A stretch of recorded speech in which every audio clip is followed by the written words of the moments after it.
Bonsoir à tous et bienvenue sur la chaîne Code Désiré. Aujourd'hui, nous allons entamer une nouvelle notion qui porte en fait sur les Firebase. Les Firebase sont tout simplement les services routiers qui sont utilisés dans les langages de front-end, permettant d'offrir, comme j'ai dit tout à l'heure, les services comme par exemple les différentes fonctionnalités comme le update, delete, create et ainsi de suite. Il y a aussi un ensemble de packages permettant d'offrir une panoplie de solutions. Aujourd'hui, nous allons un peu essayer de comprendre ou bien nous allons essayer de créer notre premier Firebase.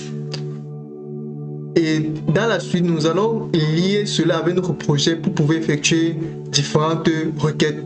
Avant de continuer, s'il vous plaît, n'oubliez pas de vous abonner, de liker, puis de partager. Nous voilà sur notre page Google. De mon côté, j'ai déjà écrit console.firebase.google.com. Vous allez écrire ce que vous voyez ici au-dessus. Ce que vous voyez sur l'URL. Comme URL, vous allez écrire console.firebase.google.com. Ça va vous rediriger ici. Ou bien on peut tout simplement faire au début. console.firebase.google.com. console.firebase.google.com. Et je vais m'arrêter là. Vous allez être redirigé ici, puis vous prenez le premier. Vous voyez qu'on est sur la même longueur d'onde. Ça vous redirige là où j'étais en fait. On est sur la même longueur d'onde. À ce niveau, vous allez venir créer un nouveau projet. De ma part, j'ai déjà plusieurs projets. Vous allez venir créer un nouveau projet. Vous allez écrire le nom du projet. Si on veut écrire tuto React. Et on va venir continuer. Ici, nous allons enlever l'analyse de Google. Et on va créer un projet. Il est en train de charger. On va tout simplement attendre qu'il termine. Ok, il a terminé. On va venir cliquer sur continuer. À ce niveau, il nous redirige sur la page, sur le lien de tutoriel qu'on vient de créer. Ici, on va venir sur créer, puis on va venir sur Real-Time Database. Puis ça va nous sortir une page, puis on va venir créer une base de données. Ici, il va nous proposer la base de données là où ça va être stocké qui sera États-Unis par défaut. On va laisser cela en attendant que ça charge.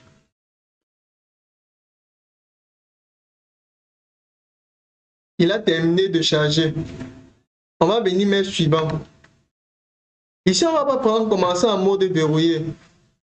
En fait, la raison pourquoi on ne prend pas commencer en mode verrouillé, c'est parce que il est utilisé pour les vrais projets. Mais nous, on va utiliser dans le cas de comprendre en fait comment se comporte Firebase. Et en mode verrouillé, il nécessite plus de difficultés, c'est-à-dire il nécessite les compétences et les informations nécessaires pour effectuer les authentifications, qui va rendre ce tutoriel assez compliqué.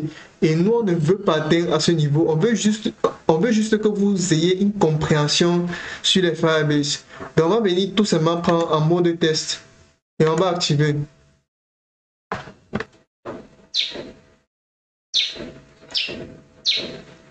Il a créé notre base de données. Maintenant, ici, il faut comprendre que ce que vous voyez comme HTTP tuto, React, tout ceci, il représente en fait notre endpoint de notre base de données. Lorsqu'on va créer notre projet, on va utiliser des Axios. Et lorsqu'on va utiliser les Axios, on va utiliser ce lien-ci pour référencer notre base de données. On va pour faire court, on va utiliser des API. Et dans ces API, on va utiliser ce lien pour pouvoir utiliser cette base de données que vous voyez à ce niveau. C'était tout pour ce tutoriel. Si tu as bien aimé, s'il te plaît, n'oublie pas de t'abonner, de liker, de partager. On se voit pour des prochaines vidéos. Bonne journée à vous.